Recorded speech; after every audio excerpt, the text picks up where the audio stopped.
হঠাৎ রাসূলকে প্রশ্ন করলেন, হুজুর আমি আপনাকে কয়েকটি প্রশ্ন করতে চাই। নবীজি বলছেন, কি প্রশ্ন?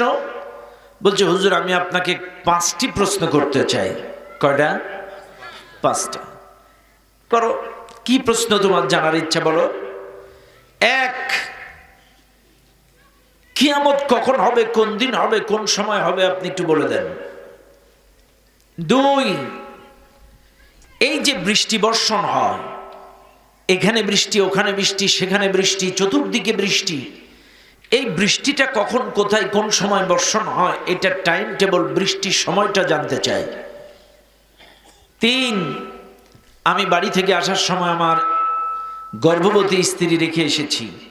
আমার স্ত্রীটা আসলে, স্ত্রীর গর্ভে যে বাচ্চাটা আছে, এই বাচ্চাটা ছেলে না মেয়ে আপনার কাছে জানতে চাই। 4, আগামীকাল আমি কোথায় যাব, কি খাবো, আমার রিজিকে কি লেখা আছে আপনার কাছে জানতে চাই। 5, আমার জন্ম হয়েছে কোন জায়গায় আমি জানি, আমার মৃত্যুটা কোথায়, কোন অবস্থায়, কোন হালতে লেখা আছে আপনার কাছে জানতে চাই। কয়টা প্রশ্ন? সবাই বলেন। শুনবেন আপনারা? সবাই শুনবেন। 5টা প্রশ্ন যখন হারিস ইবনে হাবশা রাসূলুল্লাহকে করলেন, এই প্রশ্নের জবাবে আল্লাহর পক্ষ থেকে সরাসরি সূরাতুল লুকমানের 34 নম্বর আয়াতটা রাসূলুল্লাহর কাছে নাজিল হয়ে গেল। সুবহানাল্লাহ বলেন। আলহামদুলিল্লাহ। ব্রাহ্মণডাঙ্গা আশ্বিনা বাগান যুব সমাজ কর্তৃক আয়োজিত 25তম বার্ষিকী আজকের এই বিশাল তাফসীরুল কোরআন মাহফিলের সুযোগ্য সম্মানিত সভাপতি জনাব হযরত মাওলানা আবুল কাশেম সাহেব, আমরা দোয়া করছি বারাকাল্লাহু ফি হায়াতি, বলেন আল্লাহুম্মা আমিন।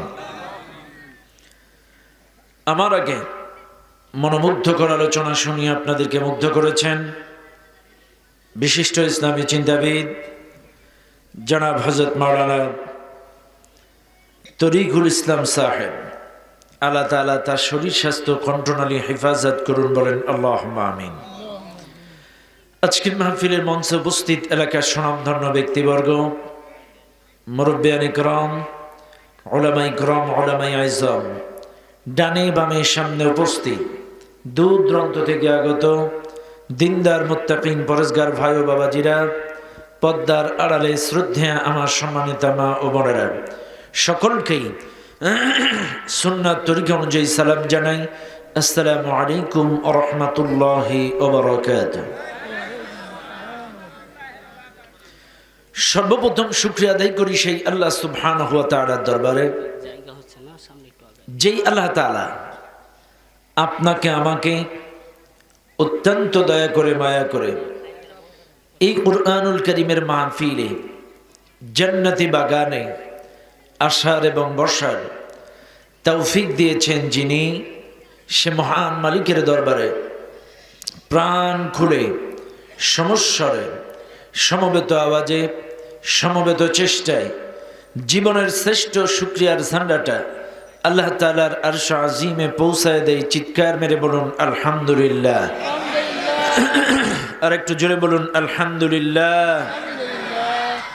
দুরূদ ও সালাম পাঠ করি সে মহান মানবতার মুক্তির দূতের জন্য, যিনি আমার আপনার সকলের কিয়ামতের কঠিন মুসিবতের সময়ের একান্ত সুপারিশকারী, প্রিয় নবী নবী মুহাম্মদুর রাসূলুল্লাহ, সবাই বলুন সাল্লাল্লাহু আলাইহি ওয়াসাল্লাম। মাগফিরাত কামনা করি সেই সকল ভাইদের জন্য যারা দ্বীনের জন্য, ইসলামের জন্য প্রাণ দিয়ে শহীদ হয়েছেন। আল্লাহ তাআলা তাদের সকলকেই জান্নাতুল ফিরদাউসের সর্ব উচ্চ মর্যাদা দান করেন, বলেন আল্লাহুম্মা আমিন।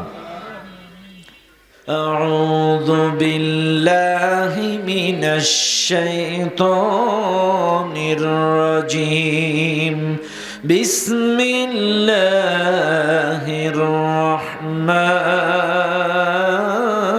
রহমানির রহিম ইন্নাল্লাহা ইনদাহু ইলমুস সাআহ وينزل الغيث ويعلم ما في الأرحام وما تدري نفس ماذا تكسب غدا وما تدري نفس بأي أرض تموت إن الله عليم خبير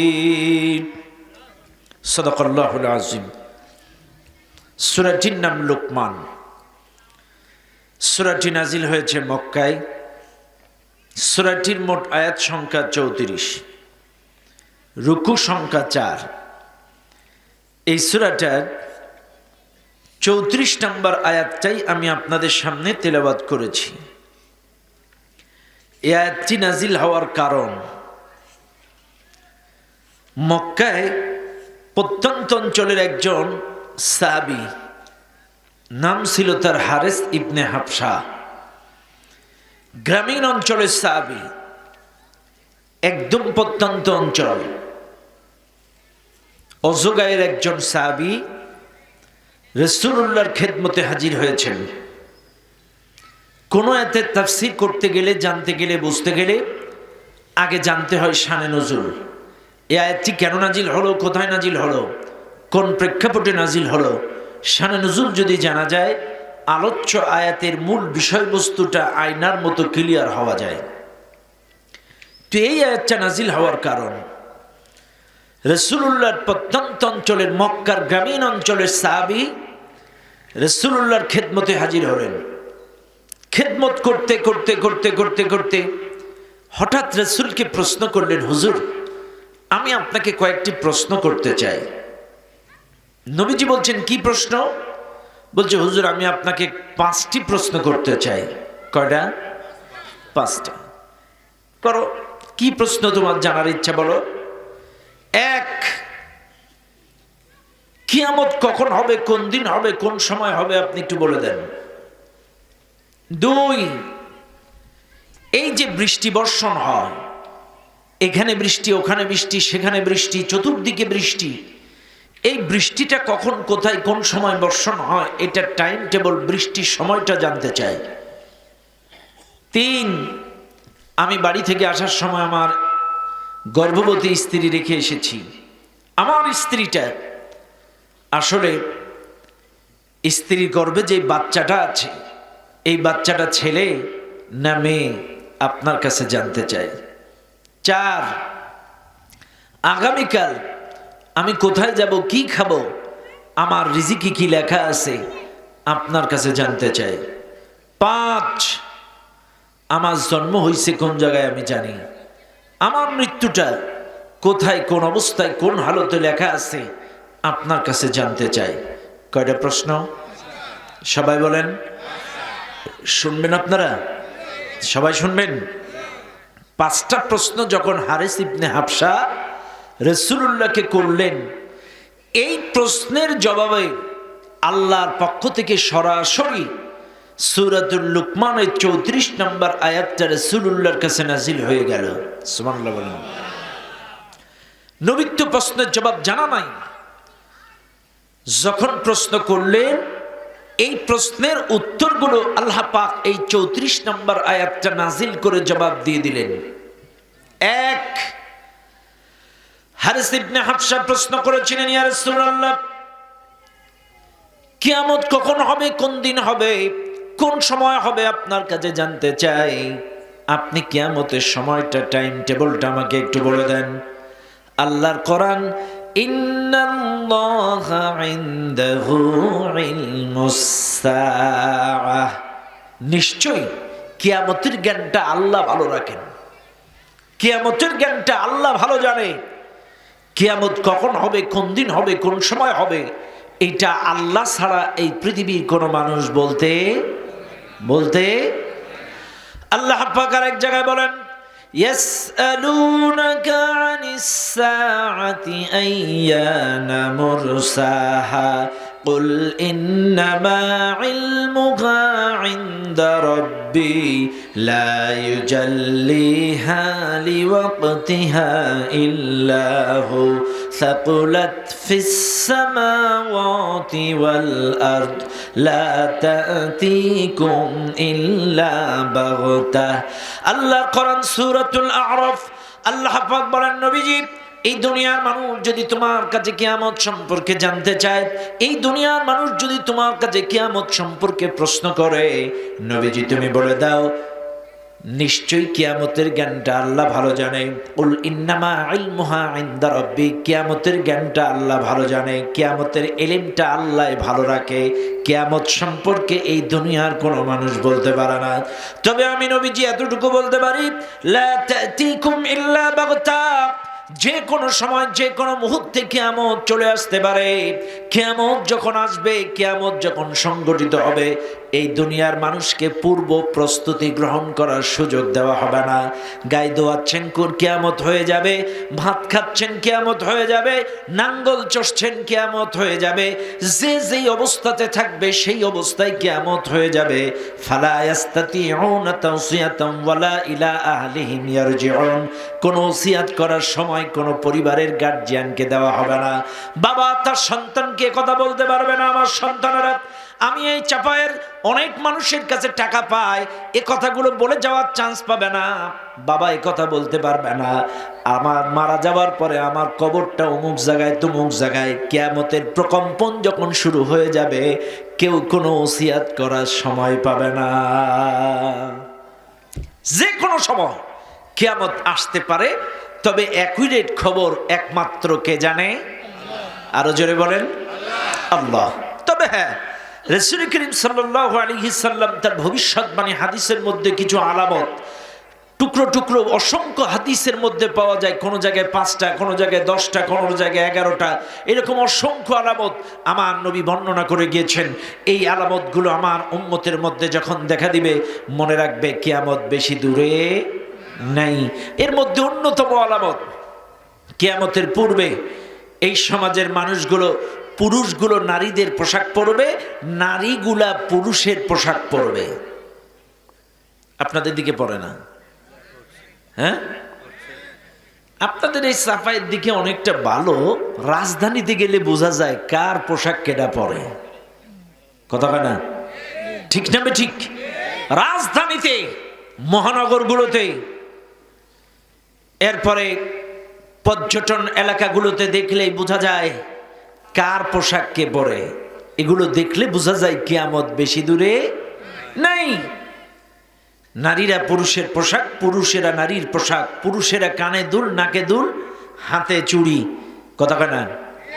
আর এই মেয়েগুলা প্যান্ট আর গেঞ্জি। ঠিক আছে না নাই? হায় হায়, আশ্চর্য হয়ে যাবেন।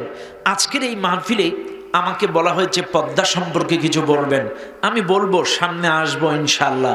তবে মনে রাখবেন, আপনাদেরকে বলে যাই, দায়ুস কিন্তু কখনো জান্নাতে যাবে, আর দায়ুসু লা ইয়াদখুলুল জান্নাহ, দায়ুস কিন্তু কখনোই জান্নাতে যাবে না। এদেশের মানুষ মনে করে দায়ুস খুলু নারীরাই। না, দায়ুস ওই বাবা, যে বাবা তার মেয়েকে পর্দায় রাখে না। দায়ুস ওই স্বামী, যেই স্বামী তার স্ত্রীকে পর্দায় রাখে না।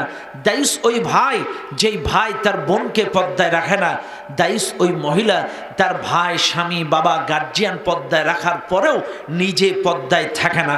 এই 4 শ্রেণীর মানুষ আল্লাহর জান্নাতে যাবে। এখন আপনারা বুকে হাত দেন, আপনার স্ত্রী পর্দায় আছে তো? আপনার মেয়েটা পর্দায় আছে তো? আপনার বোনটা পর্দায় আছে তো? প্রশ্ন করেন। ও দুনিয়ার মানুষ, কিয়ামতের আলামত, এই দুনিয়ার মানুষগুলো, স্বামীগুলো স্ত্রীদের অনুগত হয়ে যাবে। স্বামীগুলো স্ত্রীদের কথায় উঠবে আর বসবে। হচ্ছে হচ্ছে সাফাইতে হয় না? হয়, সাফাইতেও হয়। দেখবেন ইনকাম করে মাথার ঘাম পায়ে ফেলে পুরুষ, ম্যানেজার কিন্তু বউ। ম্যানেজার কে? ইনকাম করে পুরুষ, ম্যানেজার কিন্তু স্ত্রী। ম্যানেজারের সিগনেচার ছাড়া একটা বিল পাস হয় না। কথা ঠিক না বেঠিক? মাকে সপ্তাহে 100 টাকা দিবেন, বাবাকে 100 টাকা পান খাওয়ার টাকা দিবেন, সেটাও কিন্তু বউয়ের সিগনেচার ছাড়া পাস হয় না। আশ্চর্য হয়ে যাবেন, যেই মা 9 মাস 10 দিন আপনাকে গর্ভে নিল, 24টা মাস আপনাকে বুকের তাজা দুধ খাওয়ালো,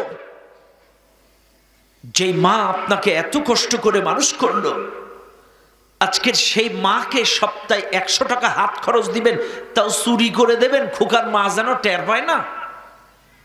ও দুনিয়ার মানুষ, কিয়ামতের আলামত, এই দুনিয়ার স্বামীগুলো স্ত্রীদের অনুগত হয়ে যাবে। এই সন্তানগুলো যারা আছে তারা বন্ধু বান্ধবকে কাছে টানবে, মা বাবাকে দূরে ঠেলে দেবে। কিয়ামতের পূর্বে গান বাজনা অপসংস্কৃতি বেড়ে যাবে। যে কোনো দিবস উদযাপনে অপসংস্কৃতি, গান বাজনা, নায়ক নায়িকা নর্তকে এনে নাচ গান করবে, সারাটা রাত ড্রাম সেট বাজাবে। কিয়ামতের আলামত, মাদকের বাহার বেড়ে যাবে। কিয়ামতের আলামত, সমাজের নিকৃষ্ট স্তরের মানুষগুলো নেতৃত্ব পেয়ে যাবে। এবার মিলায় নেন, 16টা বছর এই দেশে জাতির শ্রেষ্ঠ সন্তানগুলো ছিল জেলখানায়, আর এই দেশের নর্তকীগুলো, লম্পটগুলো, মাতালগুলো, দুর্নীতিবাজগুলো ছিল ক্ষমতায়।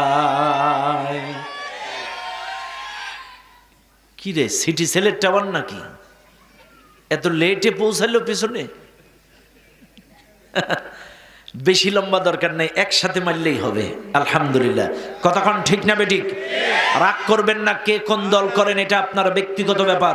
আমি কারোর পক্ষ বিপক্ষে বলি না, কারোর পক্ষ বিপক্ষে বলাটা আমার অভ্যাস না। আমি শুধু বুঝাতে চাই, আপনারা চাক্ষুষ প্রমাণ নেন, 16টা বছর এদেশের জাতির শ্রেষ্ঠ সন্তানগুলো, আলেম ওলামাগুলো সবচাইতে নির্যাতিত নিষ্পেষিত ছিল। আল্লামা মিজানুর রহমান আজহারীকে দেশ থেকে বের করে দিয়েছিল। আল্লামা মামুনুল হককে দীর্ঘদিন জেলখানায় বন্দী করে রেখেছিল। জুনায়েদ বাবুনগরী রহমাতুল্লাহি আলাইহি যতদিন বেঁচে ছিল, তাকে মামলা দিয়ে জেলখানার মধ্যে ঢুকায়া উল্টা করে ফ্যানের সাথে ঝুলাইয়া রিমান্ডে নিয়েছিল। ছোট্ট রফিকুল ইসলাম মাদানিকে ন্যাংটা করে রিমান্ডে নিয়েছিল। আমির হামজাকে জেলখানার মধ্যে পড়ে 3টা বছর তাকে বন্দী করে রেখেছিল। এদেশের মানুষের হৃদয়ের স্পন্দন, সকল মুসলমানদের হৃদয়ের স্পন্দন, কোরআনের পাখি শহীদ আল্লামা দিলওয়ার হোসেন সাঈদী রাহিমাহুল্লাহকে দীর্ঘদিন জেলখানায় বন্দী করে পরিকল্পিতভাবে হত্যা করেছে, পরিকল্পিতভাবে হত্যা করেছে। আর এই দেশের জাতির নিকৃষ্ট মানুষগুলো, নর্তকীগুলো, পতিতাগুলো, মাতালগুলো, লম্পটগুলো, দুর্নীতিবাজগুলো, তারা বুক ফুলায়ে বেড়াইছে। কথা কন না কেন? ঠিক না? আশ্চর্য হয়ে যাবেন, 16টা বছর এই দেশে মানি লোকের মান ছিল না, সম্মানী ব্যক্তির সম্মান ছিল না।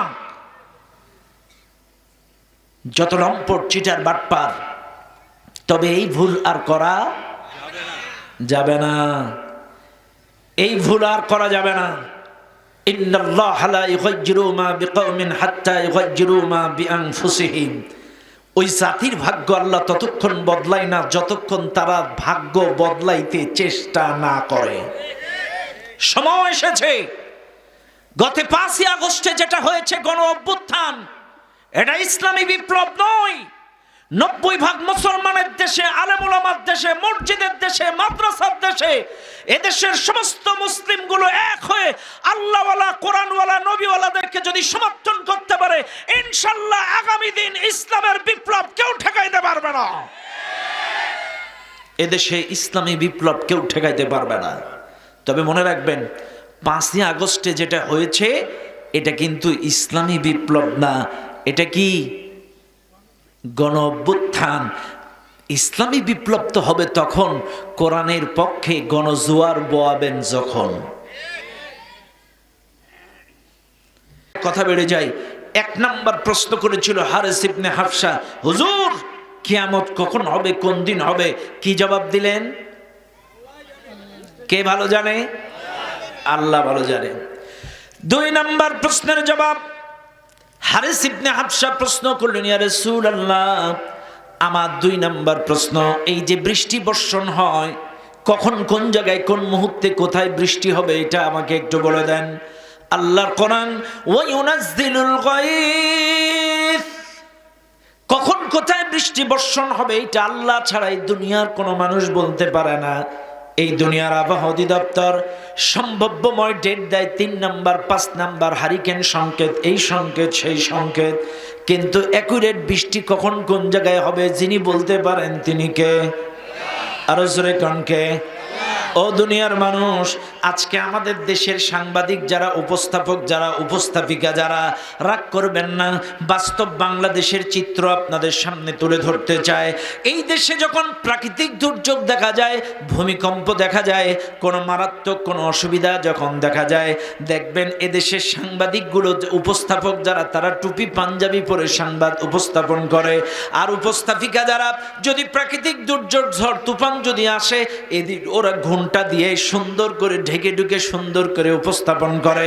আজকের 5 নাম্বার হারিকেন সংকেত দেখানো হতে বলেছে, ঝড়ো হাওয়া আর হালকা বৃষ্টি হতে, কিন্তু যে এটাকে আল্লাহ ঘুরায় অন্যদিকে দিয়ে দেয়, বিকাল বেলায় ঘুমটা ফেলে সেটা ঘুরে অন্যদিকে চলে গিয়েছে। কথা না বলে কি বলে না? তখন তাদের চেহারা পরিবর্তন হয়ে যায়, সঙ্গে সঙ্গে আল্লাহকে ভুলে যায়, তখন তাড়াতাড়ি বলে সেটা ঘুরে উড়িষ্যায় চলে গিয়েছে। বাইরে আমার, তাহলে বলবেন অ্যাকুরেট বৃষ্টির খবর বলতে পারেন কে? আল্লাহ। তবে এই বছর বাংলাদেশে প্রচন্ড বৃষ্টি হয়েছে, প্রচন্ড বৃষ্টি। এতে কি আপনারা অসন্তুষ্ট আছেন? আরো জোরে বলেন, অসন্তুষ্ট আছেন না? কারণ আল্লাহ যা করে ভালোর জন্যই করে। কারণ 16টা বছর এই জালেম সরকারেরা যে পাপ, যে ধর্ষণ, খুন, দুর্নীতি, চুরি, ডাকাতি, এই মাটির উপরে, আলেমদের উপরে নির্যাতন, নিপীড়ন, যে নির্যাতন চালাইছে, এই মাটিটা 1 হাত পরিমাণ নাপাক হয়ে গিয়েছিল। এই জন্য আল্লাহ অতিমাত্রায় বৃষ্টি বর্ষণ করে এই মাটিটা পুত পবিত্র করে ছেড়ে দিয়েছে। এ কথা কন না কেন? ঠিক না বে ঠিক? এই জন্য হয়তোবা আল্লাহ একটু বেশি মাত্রায় বৃষ্টি দিয়েছে, এজন্য অসন্তুষ্ট হওয়ার কোনো সুযোগ নাই। তারপরেও এদেশের অনেক বুদ্ধিজীবী সুশীল সমাজ বলে এর চাইতে ওরাই ভালো ছিল, ঝালের দাম, কাঁচামরিচের দাম 300 টাকা কেজি, এই জন্যেই কি দেশ স্বাধীন করেছিলাম। বাটপার কোথাকার। শোনেন, এবছর অতিমাত্রায় বৃষ্টি, বিগত 30 বছরে এদেশের মানুষ এত বৃষ্টি দেখে নাই যত বৃষ্টি এই বছর বর্ষণ হয়েছে। বৃষ্টি আবার বিদেশি পানি, চতুর্দিক থেকে ফসলের জমিগুলো ছিল পানির তলায়, এজন্য উৎপাদন কম, এজন্য দ্রব্য মূল্য একটু বেশি। মানুষ কি কমছে নাকি? মানুষ কমছে? খালি জালেম গড়া পালাইছে। কথা কানা? জালেম করা পালাইছে, তা ওরা দেশি খাবার খাওয়ার লোক না। কথা কন না কেন? যে কটা পালাইছে তা ওরা দেশি পণ্য খাওয়ার লোক না, ওরা সব বিদেশি খাদ্য খাবার, বিদেশি জুতো, বিদেশি জামা, বিদেশি বিদেশি। কথা কন না কেন? রাগ করবেন না। সাবেক ভূমিমন্ত্রী সাইফুজ্জামান চৌধুরী এক জোড়া জুতা পাই দেয় 5 লক্ষ টাকা দাম। যেই জুতো তৈরি হয় কুমিরের বুকের চামড়া আর উট পাখির চামড়া দিয়ে, এটা বিদেশি কারখানার জুতা। এক জোড়া জুতার দাম 5 লাখ, এক জোড়া কোট আর শুটের দাম 9 লাখ। তাইলে ওরা যারা গেছে এরা দেশি জিনিস ব্যবহার করতো না। কথা কন না কেন? কাজী মনে রাখবেন, কাজী যারা বলে এর চাইতে হেরাই ভালো ছিল, আমি মনে করি এরা হয় দালাল, নাইলে দুর্নীতিবাজ, নাইলে চোর, নাইলে এদের বিবেকে কুত্তায় প্রস্রাব করে দিয়েছে। এতগুলো জনগণ এই দেশে, একটা ব্যাংক আজকে ঠিক মতো টাকা দিতে পারছে না। আমি নাম বলবো না। 3000 টাকা দিতে গেলে পাও ধরছে, 5000 টাকা দিতে গেলে পাও ধরছে। এই টাকাগুলো গেল কোন জায়গায়? হাজার হাজার কোটি টাকা ব্যাংকগুলো সব দেউলিয়া করে ফেলেছে। আর এরপরেও কয় এরাই ভালো ছিল। শয়তানের বাচ্চাকে দেখেন। কথা কানা কেন? রাগ করবেন না আমার কথায়। আজকে আপনার আমার মাথার ঘাম পায়ে ফেলে এই টাকাগুলো উপার্জন করে আমরা ব্যাংকে রেখেছি, কেন আমার টাকা দিতে পারবে না? গেল কোন জায়গায়?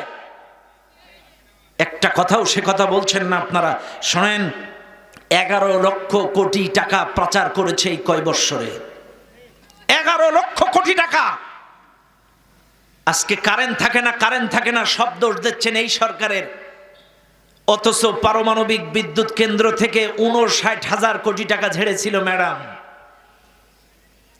এক দরবেশ বাবাই খাইছে 38,000 কোটি টাকা। এদের কোটির নিচে কোনো হিসাব নেই। দেখছেন না কয়দিন আগে এক সচিব আপা, এক সচিবের স্ত্রী, বাবা আমি 10 টাকা 20 টাকা করে বাজারের টাকা জোগাড় করেছি বাবা। আরে 10 টাকা 20 টাকা করে জোগাড় করলে তো 40 বছরে 10 টাকা করে জোগাড় করলে হয় খুব জোর আমি ধরলাম 40 লাখ, তা তো 1.5 কোটি হলো কি করে?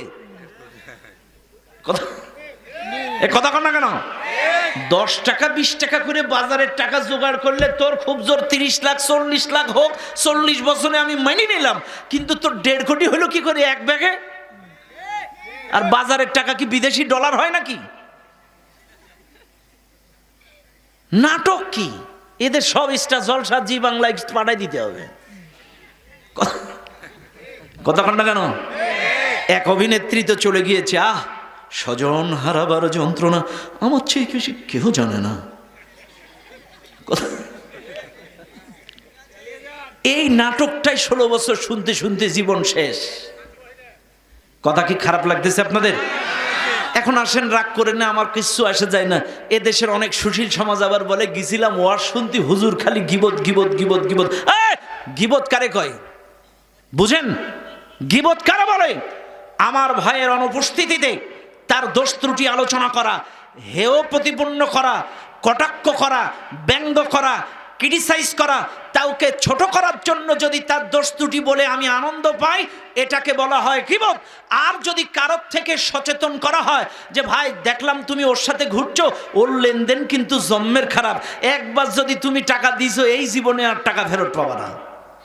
কারোর কৃতকর্ম থেকে কাউকে সচেতন করা, কারোর সচেতন করা এটা গীবত নয়, বরঞ্চ ওয়াজিব, কখনো কখনো ফরজ। কাজে এই 16টা বছরে যে খুন আর গুম, যে নির্যাতন নিপীড়নের স্টিম রোলার এই জানামেলা চালিয়েছে, ওদের কর্মকাণ্ড থেকে এদেশের মানুষকে সচেতন করা ফরজ।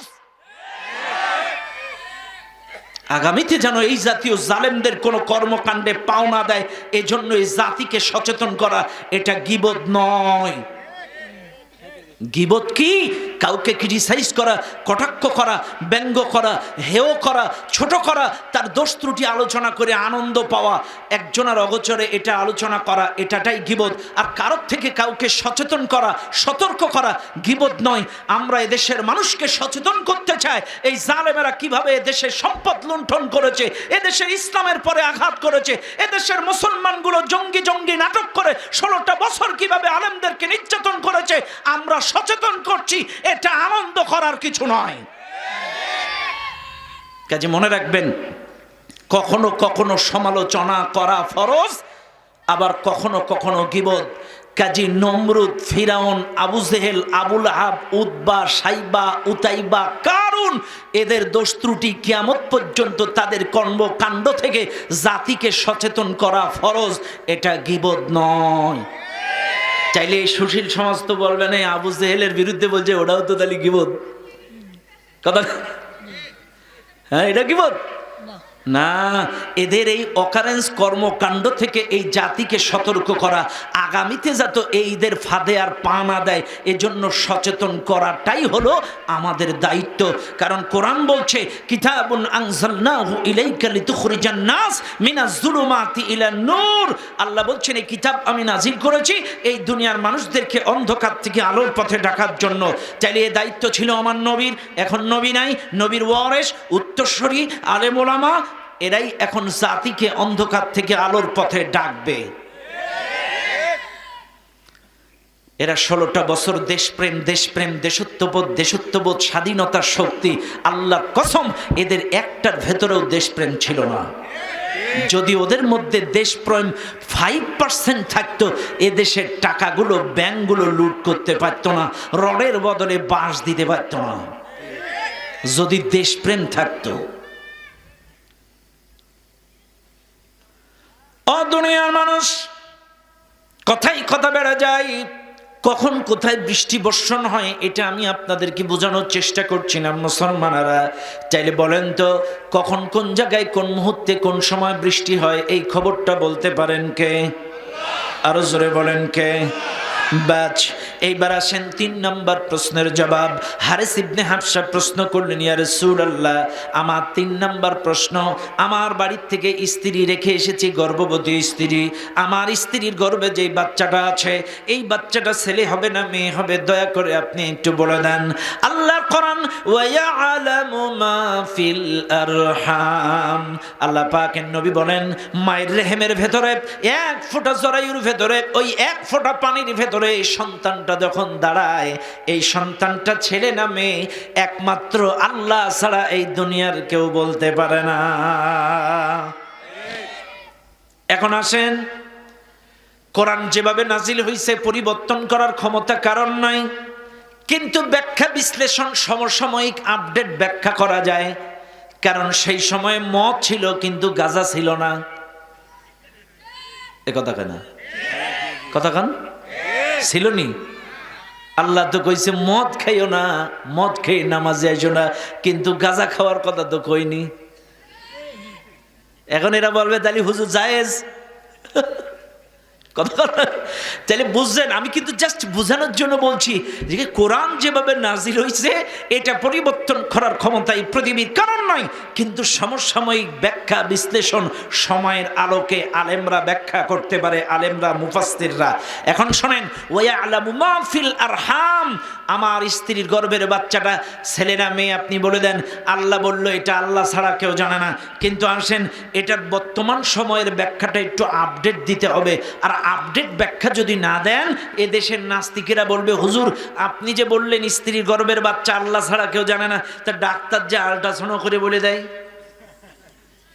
কথা কেনা প্রশ্ন করতে পারে নাস্তিকেরা যে হুজুর আপনি তো ওয়াজ করলেন আয়াত দিয়ে যে এটা আল্লাহ ছাড়া কেউ জানে না, কিন্তু আল্ট্রাসাউন্ড করে তো বলে দেয় ওটা ছেলে না মেয়ে। ও দুনিয়ার মানুষ, এটা আল্লাহর কুদরতি লীলা। ১ ফোঁটা রক্তের ভেতরে সন্তানটা যখন দাঁড়ায়, এই সন্তানটা ছেলে না মেয়ে আল্লাহ ছাড়া কেউ জানে না, কিন্তু ডাক্তাররা যখন বলে ২-৪ মাস হওয়ার পরে তারপরে বলে।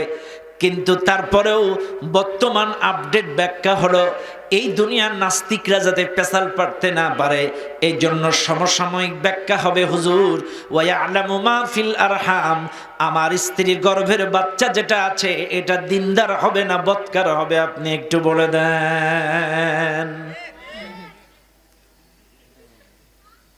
এখন আপনারা বলবেন হুজুর আমার স্ত্রীর গর্ভের বাচ্চাটা কি হবে বলেন, দিনদার না বদকার? আমি বলবো বদকার। রাগ করবেন না, মহিলাদের সম্পর্কে একটু ওয়াজ করতে বলা হয়েছে, শুনে নেন। এই মাহফিলে যারা আছেন, যেহেতু সাবজেক্ট দিয়েছে আমার এই জন্য বলতেছি, মনে রাখবেন একটা সন্তান ভালো হওয়ার আশা যারা পোষণ করেন তাদের কটা দায়িত্ব আছে। ১ নাম্বার দায়িত্ব, ভালো সন্তান আশা করতে গেলে পিতা মাতাকে হালাল খাদ্য খাওয়া লাগবে। ১ নাম্বার কি? সবাই বলেন, আবার বলেন। ১ নাম্বার কি? হালাল খাদ্য খাইতে হবে। ২ নাম্বার, স্বামী স্ত্রী শরীয়তের বিধিবিধান মোতাবেক চলবে। ৩ নাম্বার, স্বামী আর স্ত্রী যখন মিলনে আবদ্ধ হবে একটা তরিকা আছে, তরিকাটা ফলো করবে। আল্লাহর নবী বলেন স্বামী আর স্ত্রী যখন মিলনে আবদ্ধ হয় শয়তান ওই সময় উৎপাত করে, ডিস্টার্ব করে। ওই সময় শয়তান অশ্লীলতা বেহায়াপনাটাকে বেশি পছন্দ করে। ও দুনিয়ার মানুষ, নবীর হাদিস, শয়তান অশ্লীলতা বেহায়াপনা পছন্দ করে বলে আল্লাহ পাক কোরআনুল কারীমের মধ্যে বলেই দিয়েছেন ওয়ালা তাকরাবুজ জিনা ইন্নাহু কানা ফাহিশাতান ওয়া সাআ সাবিলা ওয়ালা তাকরাবুল ফাওয়াহিশা মা যাহারা মিনহা ওয়া মা বাতান। অসংখ্য আয়াত আল্লাহ বলে দিয়েছেন অশ্লীল ফাহিশা কাজের কাছে যাওয়াও হারাম, কারণ শয়তান অশ্লীল ফাহিশা কাজ পছন্দ করে। এর বাস্তব প্রমাণ আমার দেশের যুবক যারা আছে তাদেরকে দিয়েই প্রমাণ দেই। আমরা ফেসবুকে এত ওয়াজ ছাড়ি, এত ইসলামী সঙ্গীত দেই, ভালো ভালো হাদিস দেই, কোরআন দেই, লাইক আসে 33টা। কমেন্ট আসে মাত্র 20টা, কিন্তু কোনো একটা মেয়ে যদি আইকে বেঁকে একটু যদি চেহারা আলগা করে ছবি দেয় 3500 লাইক আর 3200 কমেন্ট, আবার শেয়ার আসে 3000। কথা না, এগুলো কারা করে? এ চাচারা করে,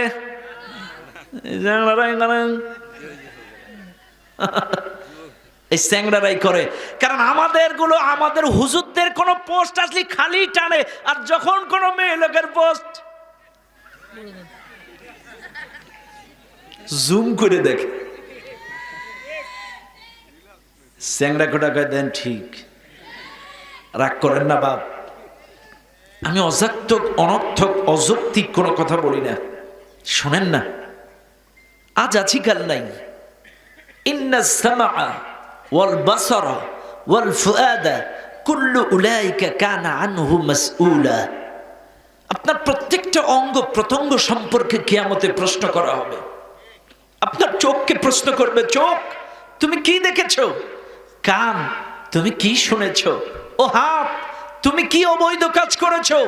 ও পাও তুমি কোথায় কোথায় গিয়েছো? অন্তরকে পর্যন্ত প্রশ্ন করা হবে, প্রত্যেকটা অঙ্গ প্রত্যঙ্গকে জিজ্ঞাসা করা হবে। রাতের অন্ধকারে আপনি কি দেখেছেন? চোখ বলে দেবে। কান দিয়ে কার সাথে পরকিয়া করেছেন, কার মেয়ের সাথে, কার ছেলের সাথে কথা বলেছেন, এই কান জবান দিয়ে দেবে। তুকাল্লিমুনা আইদিহিম ওয়া তাশহাদু আরজুলুহুম। আপনার হাত সাক্ষ্য দেবে, পাও দুটো সাক্ষ্য দেবে। এই হাত দিয়ে কোন নারীকে স্পর্শ করেছেন, বান্ধবীকে, ভাবিকে, পরনারীকে স্পর্শ করেছেন, হাত বলে দেবে। এই পাও দিয়ে কোন পার্কে, কোন গার্ডেনে গিয়েছেন, পাও বলে দেবে। রাতের অন্ধকারে কার বাড়ি ছাদে উঠেছেন, এই পাও আপনার জবাব দিয়ে দেবে।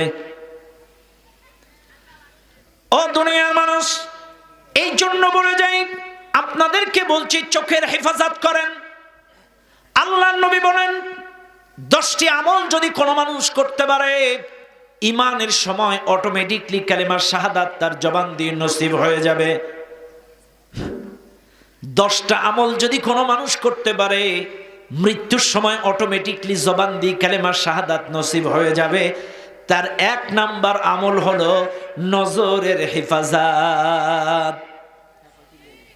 কুল লিল মুমিনিনা ইয়াগুদ্দু মিন আবসারিহিম ওয়া ইয়াহফাজু ফুরুজাহুম। নবী আপনি মুমিন পুরুষদেরকে বলে দেন তারা যেন তাদের চক্ষু নিম্নগামী করে লজ্জাস্থানের হেফাজত করে। ও মুসলমানেরা, এই মাহফিলে যারা আছেন, এই চোখের হেফাজত যারা করবে, এই চোখ দিয়ে বেগানা নারী দেখবে না, অশ্লীল কোনো দৃশ্য দেখবে না, মোবাইলে বলেন প্রকাশ্যে বলেন, এই চোখের হেফাজত করবে। আল্লাহর নবী বলেন ওই লোকটার মৃত্যুর সময় অটোমেটিকলি জবান দিয়ে কালেমা শাহাদাত নসিব হয়ে যাবে। নজরের হেফাজত। আজ যারা নজরের হেফাজত করবে না, এই চোখ দিয়ে গান দেখবে, ইংলিশ, বাংলা, হিন্দি, চোখ দিয়ে যারা পরনারীর সাথে ভিডিও কলে কথা বলবে, খারাপ কিছু করবে, এই চোখ, আরে যতই নামাজ পড়েন, রোজা করেন, একটি ইবাদতও আপনার কবুল হবে না। অশ্লীল গান বাজনা, ব্লু ফিল্ম, পরনারী দেখার ইচ্ছে আশা আছে যাদের, অভ্যাস আছে যাদের, আল্লাহর কসম তাদের জবান দিয়ে কালেমা নসিব হবে না। আপনি নামাজ পড়তে পারেন, 3 বার হজ করতে পারেন, আপনি তাহাজ্জুদ পড়তে পারেন, কিন্তু চোখের হেফাজত করেন না। পরনারী দেখেন, অশ্লীল সিনেমা দেখেন, ব্লু ফিল্ম দেখেন, রিল ভিডিও দেখেন, টিকটক দেখেন, আল্লাহর কসম মৃত্যুর সময় আপনার নাফরমানি, বেঈমানি মৃত্যু হবে। তার বাস্তব একটা ছোট্ট ঘটনা আজকে আমি আপনাদেরকে শোনায়া যায়। এই মাহফিলে যারা আছেন, একটা ছোট্ট বাস্তব দৃশ্য আজকে আপনাদের সামনে তুলে ধরি। ভাইরা আমার, এই বাংলাদেশের বাস্তব ঘটনা, নাম বলবো না, এলাকার নাম বললে ভাইরাল হয়ে যাবে।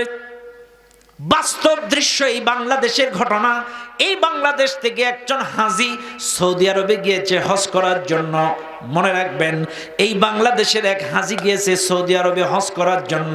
ইনি হজ করতে যেয়ে সৌদি আরবে কাবার গিলাফ ধরে যতবার ঘোরে, যতবার তাওয়াফ করে, যতবার তাওয়াফ করে, যতবার কাবার দ্বারে দাঁড়ায়, বারবার একটাই দোয়া করে, আল্লাহ আমাকে মুসলমান না বানায় মৃত্যু দিও না, আমাকে মুসলমান না বানায় মৃত্যু দিও না, আমাকে মুসলমান না বানায় মৃত্যু দিও না।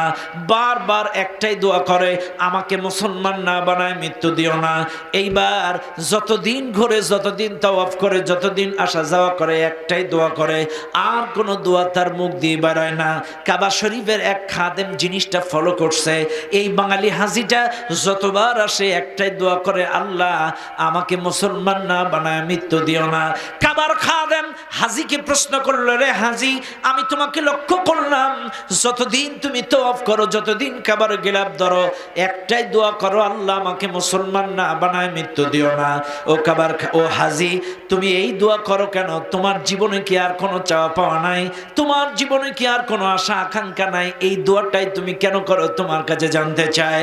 এবার হাজি ডাক দিয়ে বলে, এ কাবার খাদেম, তুমি জানো না আমার আপন দুই ভাই, বড় ভাই 30 বছর 40 বছর আজান দিয়েছে, মুয়াজ্জিনি করেছে, একটা টাকাও কোনোদিন বেতন নেয় নাই। 40 বছর আজান দিল, মসজিদের ইমামের পিছনে নামাজ পড়লো, ইমামতিতে নামাজ পড়লো, দোয়া করলো, 5 ওয়াক্ত নামাজ জামাতে। 40 বছর যেই লোকটা বিনা বেতনে আজান দিল, এই লোকটা মৃত্যুর সময় বলে, আমি কোরআন মানি না, হাদিস মানি না, ইসলাম মানি না, নবী মানি না, আল্লাহ মানি না। আমার বড় ভাইটা নাফরমান বেঈমান হয়ে মারা গেল। বড় ভাইয়ের ইন্তেকালের পরে আমার মেজো ভাইও দীর্ঘদিন আজান দিল, তিনিও 1 টাকাও বেতন নিতেন না, তিনিও বিনা বেতনে আল্লাহর সন্তুষ্টির জন্য আজান দিল, তিনিও আজান দিল, তিনিও নামাজ পড়লো জামাতে। এই লোকটাও মৃত্যুর সময় কোরআন হাতে করে বলে, কোরআনের 6666 আয়াতের একটা আয়াতও আমি বিশ্বাস করি না, আমি নবী মানি না, হাদিস মানি না। আমার মেজো ভাইটাও নাফরমান বেঈমান হয়ে মারা গেল। ও দুনিয়ার মানুষ, এবার কাবার খাদেম হাজী সাহেবকে জিজ্ঞাসা করলো, রে হাজী, আজান দেওয়ার মতো ভালো কাম তো পৃথিবীতে আর নাই। যেই লোকটা 5 বার আল্লাহর বড়ত্ব ঘোষণা করে মানুষকে রবের দিকে আহ্বান করে, এই মুয়াজ্জিনদেরকে কিয়ামতে আল্লাহ মাথার মধ্যে মুকুট পরায় দেবে, মুয়াজ্জিনদের গলা কিয়ামতের ময়দানে সবচাইতে লম্বা হবে। কিন্তু তোমার দুটো ভাই নাফরমান বেঈমান হয়ে কেন মারা গেল? তোমার ভাই দুইটা কেন নাফরমানে মৃত্যু হলো? একটু জানতে চায় এদের কি অবস্থা, কোন কারণে, কোন আমলের কারণে এদের এই পরিণতি হলো, একটু জানতে চায়। এবার হাজী সাহেব ডাক দিয়ে বলে, কাবার খাদেম, আমার ভাই দুইটার নামাজ ঠিক আছিল, আজান ঠিক আছিল, সব তাদের ঠিক আছিল, তাদের একটাই বদ অভ্যাস ছিল, এই এলাকাটা ছিল ঘনবসতি। যেই মসজিদে আজান দিত আশেপাশে ঘনবসতি এলাকা, আজান দেওয়ার জন্য মসজিদের উপরে যখন উঠত, মসজিদের উপর থেকে ঠিক 1টার আগে পরে আশেপাশের মহিলারা তাদের টিউবওয়েলে আশেপাশের বাড়িতে গোসল করত, টিউবওয়েলে সাবান মাখত, কাপড় চেঞ্জ করত। তাদের এই নগ্ন দৃশ্যগুলো লুকায়া লুকায়া আমার দুই ভাই এই দৃশ্যগুলো ধারণ করত, তারা দেখত। এদের এই বদ অভ্যাসের কারণে, অশ্লীল দৃশ্য দেখার কারণে, ধারণ করার কারণে তাদের জীবনে কালেমা জোটে নাই, না ফারমানি মৃত্যু হলো। আজ এই চাপায়ের মুসলমান যুবকদেরকে বলে যায়, 40 বছর আজান দিল, 30 বছর আজান দেওয়ার পরে মহিলাদের নগ্ন গোসলের দৃশ্য দেখার কারণে যদি না ফারমানি বেঈমানি মৃত্যু হয়ে যায়, ও যুবক, তুমি তোমার মোবাইলে কত রিল ভিডিও, কত টিকটক, কত খারাপ দৃশ্য দেখেছো। এখনো সময় আছে, তওবা করো। আল্লাহর কসম, তওবা যদি না করো, ওই অশ্লীল দৃশ্য দেখতে দেখতে যদি মরণ হয়, তোমার কপালে কিন্তু কালেমা জুটবে না, জুটবে না তোমার কালেমা। এজন্য ফিরে আসো। যৌবনকালের 1 সেজদা বৃদ্ধকালের 70 সেজদার সমান। যৌবনকালের 1 সেজদা বৃদ্ধকালের 70 সেজদার সমান। কেন বললাম? কেন বললাম? সাপোজ আমি বুঝাইতেছি আপনাদের, মনে করেন আমার বাম পাশে 90 বছরের দাদা। তুমি বাসার এখানে আছো, বুঝাচ্ছি কিন্তু আমি মাঝে মাঝে উদাহরণ দিয়ে বুঝাই, রাগ করছেন না তো? মনে করেন এটা 5 মাসের বাচ্চা আর এটা 90 বছরের দাদা, দুটোটারই বয়স ঠিক নাই, কিন্তু বোঝানোর জন্য বলছি। 5 মাসের বাচ্চার গালেও একটাও দাঁত নাই, 90 বছরের দাদার গালেও একটাও দোডাই ফোকলা, কোনোটাই দাঁত নাই। এবার আসেন, আমি যদি এই 5 মাসের বাচ্চাটারে কাতুকুতু সুড়সুড়ি দেই, ও হাসবে না? হাসবে? 5 মাসের বাচ্চার ওই ফোকলা দাঁতের হাসি এত মজা, ওর মা বাবা দাদা দাদি নানা নানি ওই পাত থেকে মাথা পর্যন্ত চুমা খায়, কথা কেনা? এই ফোকলা দাঁতের হাসি এত মজা লাগে, পায়ের থেকে মাথা পর্যন্ত চুমা খায়। চাই 5 মাসের বাচ্চার হাসি দেখলে চুমা দিলেন পায়ের থেকে মাথা পর্যন্ত, বাদ দিলাম। এবার আসেন তো 90 বছরের দাদার গালেও কিন্তু দাঁত নেই। এবার আমার দাদারেও যদি সুড়সুড়ি দেই আর দাদাও যদি খিলখিল করে হাসে, কয়জনা চুমা খাবেন? কেন? কারণ কি? হের গালেও দাঁত নাই, হের গালেও দাঁত নাই, তাহলে এই ছোট্ট বাচ্চার হাসি দেখলে চুমা খাইলেন আর দাদার হাসি দেখলে কেন? কারণ এই ভালো, কিন্তু 5 মাসের হাসিটা বড্ড মজাদার, আপনার কাছে আকর্ষণীয়। ঠিক একই পরিমাণ আমার আল্লাহর কাছে যৌবনকালের ইবাদতটাই 5 মাসের বাচ্চার মতো হাসির মতো আল্লাহর কাছে আকর্ষণীয়।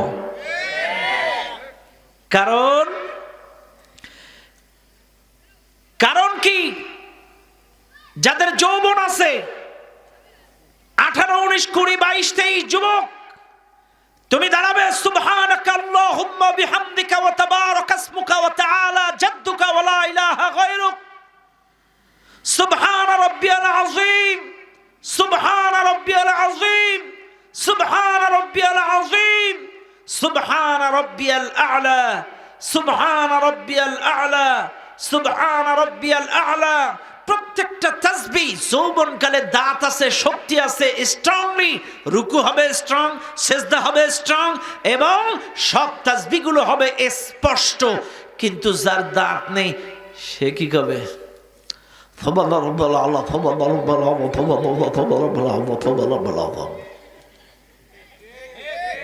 এ কথা কেন? রাগ করবেন না আপনারা, আমি কিন্তু বোঝানোর জন্য বলছি।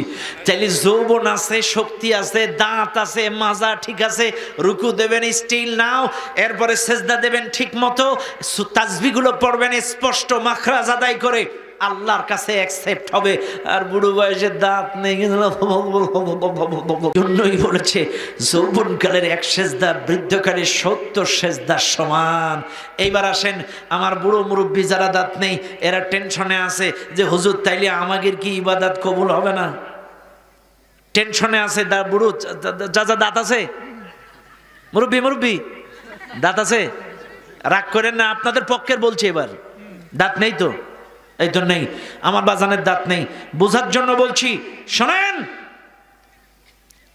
যৌবনকালে যারা চাকরি করে, 30-40 বছর চাকরি করে, এদের 4টা-5টা ছেলে পেলে যদি খেতে নাও দেয়, বয়সকালে অবসরে গেলে পেনশনের টাকা পায়, বসে বসে ব্যাংকের থেকে টাকা তোলে আর পান সুপারি খায় আর গল্প করে, কোনো টেনশন নাই, পেনশনের টাকা পায়, আনন্দে দিন কাটায়, কোনো টেনশন নাই।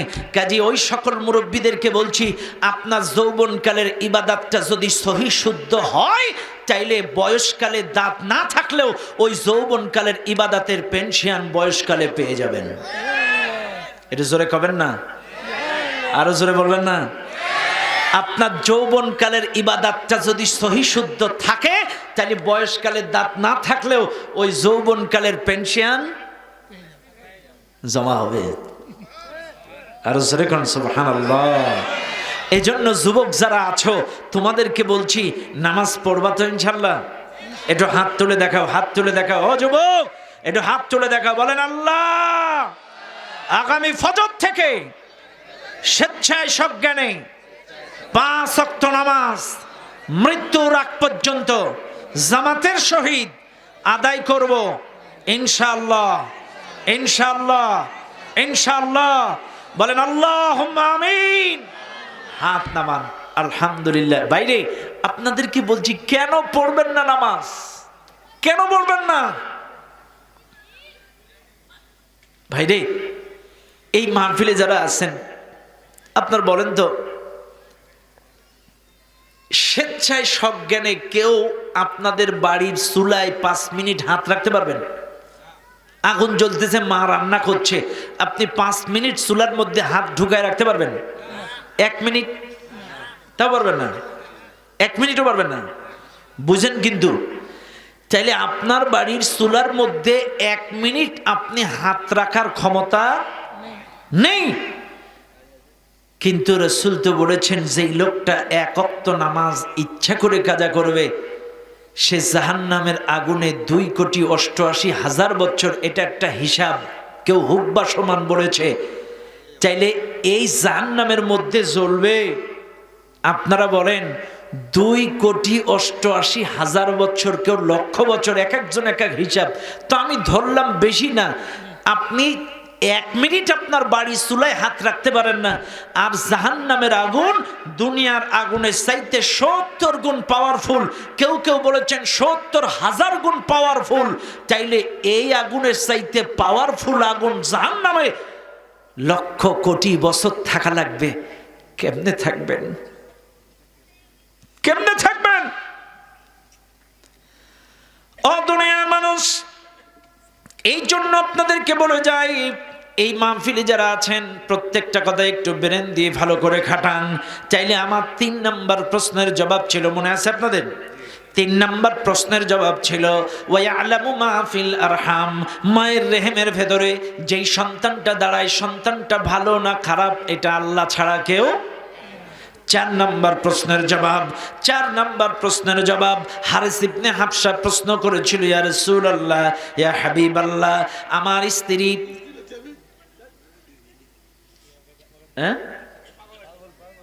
ইয়া রাসূলুল্লাহ, ইয়া হাবিবাল্লাহ, আমি আগামীকাল কোথায় যাব, কি খাবো, আমার রিজিকে কি লেখা আছে আপনি একটু বলে দেন। এই দুনিয়ার মানুষ একটু ভালো করে শুনে নেন, আমার রিজিকে কি লেখা আছে, আমি কি খাবো, কোথায় যাব, আমার তকদিরে কি আছে আপনি একটু বলে দেন। আল্লাহর কোরআন বলেন, ওয়া মা তাদরি নাফসুম মাযা তাকসিবু গাদা, আগামীকাল তুমি কোথায় যাবে, কি খাবে, তোমার রিজিকে কি লেখা আছে এইটা আল্লাহ ছাড়াই দুনিয়ার কোনো মানুষ বলতে পারে না। বাবা আমার, কোটি কোটি টাকার বড় লোক আপনি হতে পারেন, লক্ষ কোটি টাকার সম্পদ সম্পত্তি আপনার থাকতে পারে, গরুর গোশ দিয়ে আপনি ভাত মাখাইতে পারেন, কিন্তু এই রিজিকটা আপনার কপালে আছে কিনা একমাত্র আল্লাহ ছাড়াই দুনিয়ার কেউ বলতে পারে না। তার জ্বলন্ত উদাহরণ হলো আমার দেশের পেছনের প্রধানমন্ত্রী জালেম সরকার। কারণ উনি কিন্তু রান্না করেছিল বাড়ি গরম গরম খাবে, কিন্তু উনি তো জানতো না তার রিজিক আছে দিল্লি। কথা বলে না, রিজিক কোন জায়গায়? আরো জোরে কর। তার রিজিক লেখা আছে মামুর বাড়ি, কিন্তু ওনার জানা ছিল না আমার বাড়ির খাবারটা আমি খেতে পারবো না, এটাই কিন্তু রিজিক। কথা কন না কেন? এটাই রিজিক। কার রিজিক কোথায় লেখা আছে এটা আল্লাহ ছাড়া কেউ জানে না, কেউ জানে না। এই জন্য শুনে নেন মুসলমান বাবাজিরা আমার, আপনি ধনী হন গরিব হন, আপনি ভাত খান ডাল খান গোশ খান আর বিরিয়ানি খান, যা খান, সদা সর্বদা কৃতজ্ঞতা স্বীকার করবেন কার? সদা সর্বদা শুকরিয়া আদায় করবেন কার? বেশি বেশি যদি আল্লাহর কৃতজ্ঞতা স্বীকার করতে পারেন, আপনার রিজিকের বরকত বাড়ায় দিবেন কে? আরো জোরে বলেন কে? সব ক্ষেত্রে প্রশংসা আদায় করবেন কার?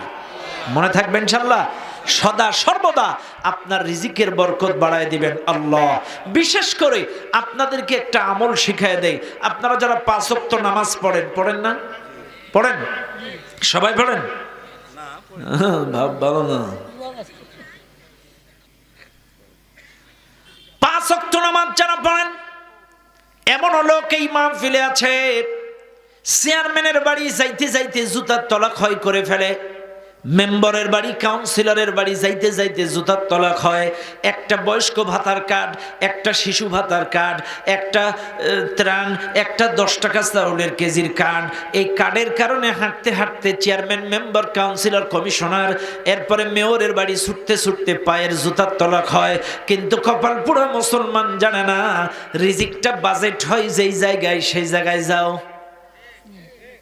এরা এই জায়গায় যায় না। শুনে নেন, আজকে একটা ছোট্ট আমল শিখায় দেয়। 5 ওয়াক্ত নামাজ যারা পড়েন, একটা সেজদা দিবেন সুবহানা রাব্বিয়াল আ'লা, সুবহানা রাব্বিয়াল আ'লা, সুবহানা রাব্বিয়াল আ'লা। এই সেজদা দিয়ে যখন উঠবেন, আল্লাহু আকবার, এই জায়গায় একটা ছোট্ট দোয়া আছে, আল্লাহুম্মা গফিরলি ওয়ারহামনি ওয়াআফিনি ওয়াহদিনি ওয়ারযুকনি। এরপরে আবার আল্লাহু আকবার। এক কথায় 2 সেজদার মাঝখানে সোজা হয়ে এই দোয়াটা পড়তে হয়। আর এই ছোট্ট দোয়ার অর্থ কি? আল্লাহুম্মা গফিরলি, আল্লাহ আমাকে মাফ করে দাও, ওয়ারহামনি, আমার উপরে রহমত বর্ষণ করো, ওয়াআফিনি, আমাকে নিরাপত্তা দাও, ওয়াহদিনি, আমাকে হেদায়েত দাও, ওয়ারযুকনি, আমার রিজিকের বরকত বাড়ায়া দাও। এই ছোট্ট একটা দোয়ায় 5টা বড় বড় জিনিস আপনি চেয়ে নিলেন। এবার বলেন, কোন কায়দায় আল্লাহ যদি আপনার 5টা দোয়া কবুল করে, আপনার আর কোনো টেনশন আছে? কিন্তু অনেক লোক এই দোয়া জানে না, আর জানলেও অনেক ইমাম এটা পড়ার চান্স দেয় না, ডপাডপ মারে। কথা কেন? এক সেজদা দিয়ে উঠে এই দোয়াটা পড়তে হবে, আল্লাহুম্মা গফিরলি, আল্লাহ আমাকে মাফ করে দাও, ওয়ারহামনি, আমার উপরে রহমত বর্ষণ করো, ওয়াআফিনি, আমাকে নিরাপত্তা দাও, ওয়াহদিনি, আমাকে হেদায়েত দাও, ওয়ারযুকনি, আমার রিজিকের বরকত বাড়ায়া দাও। ইস, এত বড় একটা বরকতময় দোয়া আপনারা ছেড়ে দেন কেন? কেন ছাড়েন? একটু বুঝে শুনে নামাজ পড়বেন, বুঝে শুনে নামাজ পড়বেন। 40 বছর নামাজ পড়লেও আপনার নামাজ আপনাকে জাহান্নামে নিয়ে যাবে, যদি নামাজের পদ্ধতি সহি শুদ্ধ না হয়। 40 বছর নামাজ পড়েছেন, কিন্তু নামাজের তরিকা ঠিক নাই, নামাজের পদ্ধতি ঠিক নাই, ওই নামাজ আপনাকে জাহান্নামে নিয়ে যাবে। কষ্ট পাচ্ছেন আমার কথায়? এক এলাকায় এক মন্দির আছে, মন্দির। এক মুসলমান এক হিন্দু পুজো করে বাড়িতে আসতেছে, মন্দির থেকে ফিরতেছে। এক মুসলমান যে বলছে, ভাই আপনি কই গেছিলেন? বলে, মন্দিরে গেছিলাম। কি করতে গেছিলাম? পূজা দিতে গেছিলাম। কার নামে? ঠাকুমার নামে। এই পূজা, এত পূজা কার নামে দেন? বলে, ঠাকুমার নামে, পিসির নামে, মাসির নামে, বাবার নামে, মায়ের নামে, বিপদাপদ কাটানোর জন্য। আর যে এই পূজাটা কার কাছে দেন? বলছে, দেখেন হিন্দু লোকটা বা চালাক। হিন্দু লোকটা বলতেছে, আপনাদের মসজিদে যেমন ইমাম মুয়াজ্জিন থাকে, একটু দোয়া করার দরকার হলে ওদের কটা টাকা দিয়ে দেন, ওরা দোয়া কালাম পড়ে দোয়া করে দেয়। আমাদের মন্দিরেও একটা ঠাকুর থাকে, ওর কাছে যে কিছু টাকা দিয়ে দিলে ওরাও মন্ত্র পড়ে দেয়, হোতরামিন্দ্র মহাসুরিন্দ্র অল্লাম জ্যেষ্ঠাং শ্রেষ্ঠাং, ওরাও মন্ত্র পড়ে একটু প্রসাদ দিয়ে দেয়, এরকম ঠিক দিয়ে দেয়। এটা আমাদের ঠাকুরমা মাসি টাসির নামে দোয়া করে দেয়।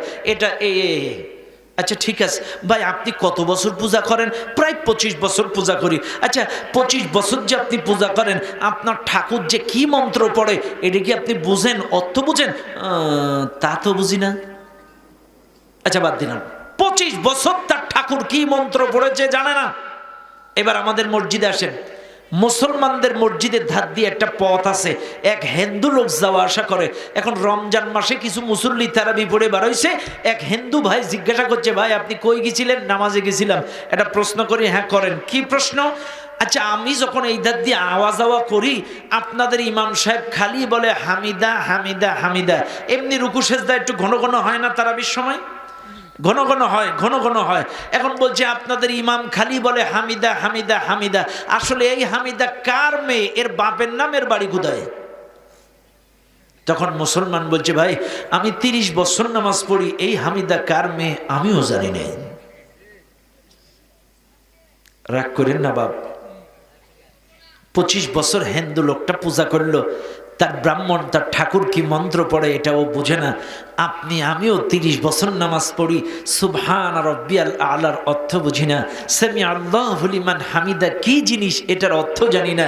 আমরা এটা কিচ্ছু বুঝি না, কি করলাম, কি বললাম, কি চাইলাম, কিচ্ছু জানি না। এই জন্য আপনাদেরকে অনুরোধ করি, ওয়াসজুদ ওয়াকতারিব, সেজদা দাও, আমি আল্লাহর নিকটবর্তী হয়ে যাও। আর আল্লাহর নিকটবর্তী হয়ে যদি মনের কথাগুলো খুলে বলতে না পারেন, তাহলে কি লাভ হলো? ও দুনিয়ার মানুষ, কথা কথাই কথা বেড়ে যায়। এই জায়গায় ছোট্ট কথা আপনাদেরকে বলে যাই, ও দুনিয়ার মানুষ, চাইলে কার রিজিক কোন জায়গায় লেখা আছে এটা কে ভালো জানে? আরো জোরে কোন কে জানে? চাইলে রিজিক নিয়ে বাড়াবাড়ি করা যাবে? আরো জোরে কোন যাবে? আজকের রাজা কালকের ফকির, কালকের ফকির আজকের রাজা বানিয়েছেন কে? আরো জোরে কোন কে? 41 সাল 42 সাল পর্যন্ত টার্গেট দিয়েছিল, তারা এখন কোথায়? ঠিক না? চাইলে বাড়াবাড়ি করা। ইন্নাল্লাহা লা ইউহিব্বুল মু'তাদিন, আল্লাহ সীমা লঙ্ঘনকারীদেরকে ভালোবাসে না। অতিরঞ্জিত করার কারণে, অতিরিক্ত বাড়াবাড়ি করার কারণে ইসলামের পরে, মুসলমানের উপরে, আলেমদের উপরে, এই কোরআন সুন্নাহর উপরে, কোরআনের মাহফিলের উপরে অতিরিক্ত বাড়াবাড়ি করার কারণে আল্লাহ সহ্য করে নাই। ছোট ছোট বাচ্চাদের হাত দ্বারা অ্যাকশন দেখায় দিছে। বাইরা আমার, বাবাজিরা আমার, 5 নাম্বার, হারিস ইবনে হাফসা প্রশ্ন করলেন, ইয়া রাসূলুল্লাহ, আমার 5ম নাম্বার প্রশ্ন, আমার জন্ম হইছে কোন জায়গায় আমি জানি, কিন্তু আমার মৃত্যুটা কোথায়, কোন অবস্থায়, কোন হালতে লেখা আছে আপনি একটু বলে দেন। আল্লাহর কোরআন, ওয়া মা তাদরি নাফসুম বিআইয়ি আরদিন তামুত, কার মৃত্যু কখন, কোন জায়গায়, কোন অবস্থায়, কোন হালতে হবে, এটা আল্লাহ ছাড়া এই দুনিয়ার কোনো মানুষ বলতে পারে না।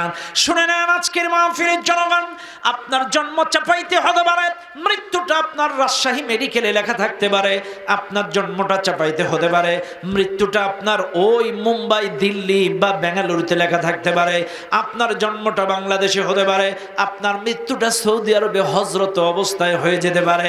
এই জন্য কার মৃত্যু কখন, কোন জায়গায়, কোন অবস্থায় হবে, এই দুনিয়ার কোনো মানুষ বলতে পারে না।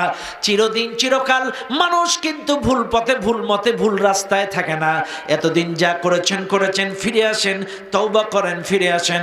একটা কথা মনে রাখবেন, মান তাশাব্বাহা বিকওমিন ফাহুয়া মিনহুম, যার সাথে যার মহব্বত তার সাথে তার কিয়ামত। আপনাদের মহব্বত যদি কোনো জালেমদের সাথে হয়েও থাকে, তওবা করেন, ফিরে আসেন।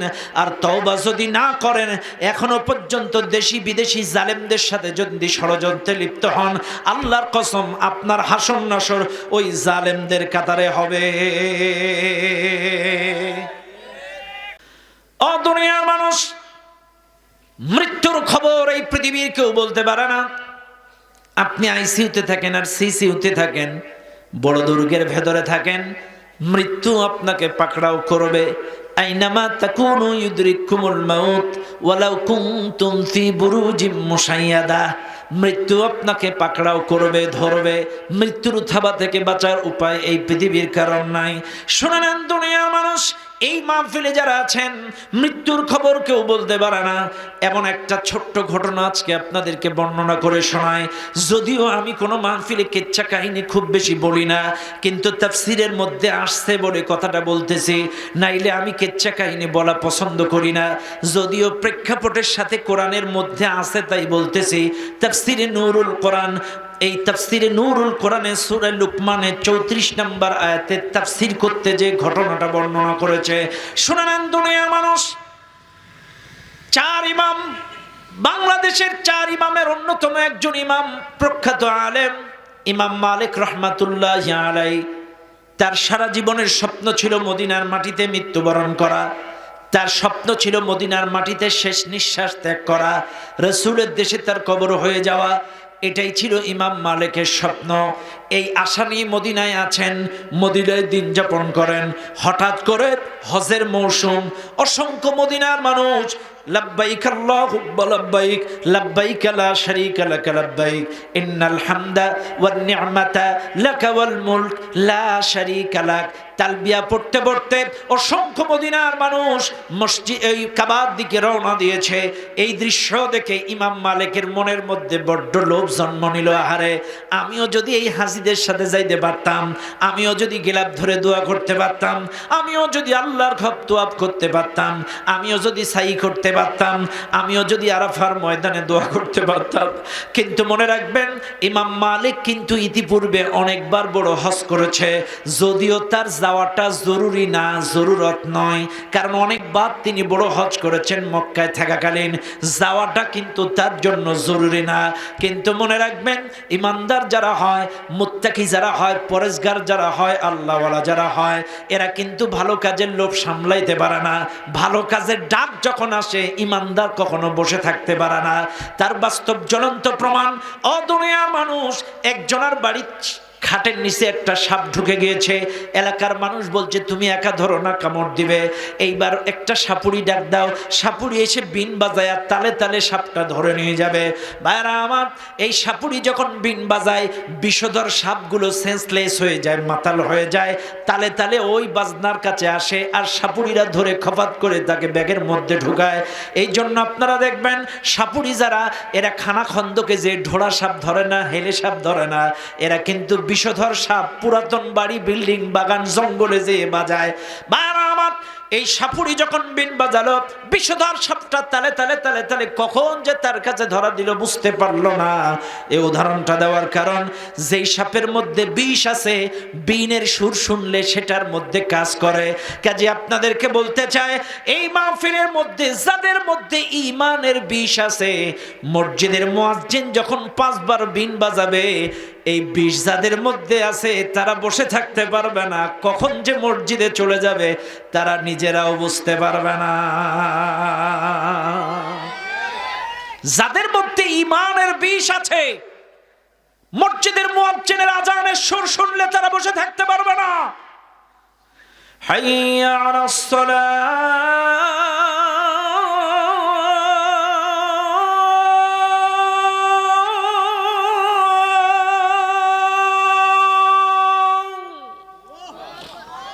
মুয়াজ্জিনের আজানের সুর শুনলে সেন্সলেস হয়ে যাবে। ইমানদার ব্যবসা, চাকরি, বাকরি যাই করুক না কেন, ওর কলিজা একটা টান লেগে যাবে। যতক্ষণ জামাতে নামাজ আদায় না করবে, ইমানদারের কলিজা ঠান্ডা হয় না। আর যাদের মধ্যে বিষ নাই, ও ব্যবসা করবে, চাকরি করবে, তাস খেলবে, ক্যারাম খেলবে, ক্রিকেট খেলবে, ফুটবল খেলবে,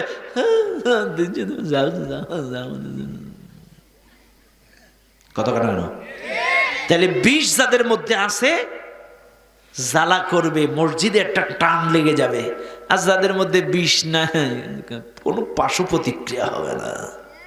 আর দেখবেন ইমানদার আজান শুনলে ছটফট করে, কখন আমি মসজিদে যাব। কথা কন না কেন? এখন ইমানদার যারা, তারা ভালো কাজের লোভ সামলাইতে পারে না, কথায় কথা বেড়ে যায়। একবার আলী রাদিয়াল্লাহু তাআলা আনহু একটু নবীজিকে মশকরা করে বলেছিল, নবীজি আপনি তো আশারায়ে মুবাশশারা 10 জনকে জান্নাতের সার্টিফিকেট দিয়ে দিয়েছেন, আমি আলীও জান্নাতের সার্টিফিকেট পেয়ে গিয়েছি, তাইলে আমার তো আর নামাজ পড়া লাগবে না।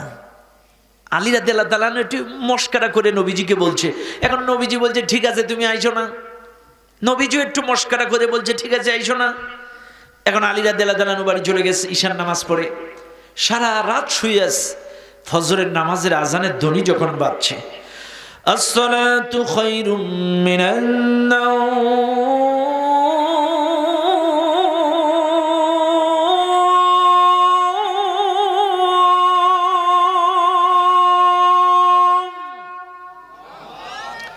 যেই আজানের ধ্বনি বাজছে, আলী রাদিয়াল্লাহু তাআলা মনের মধ্যে দড়াম পটাশ শুরু হয়ে গেছে।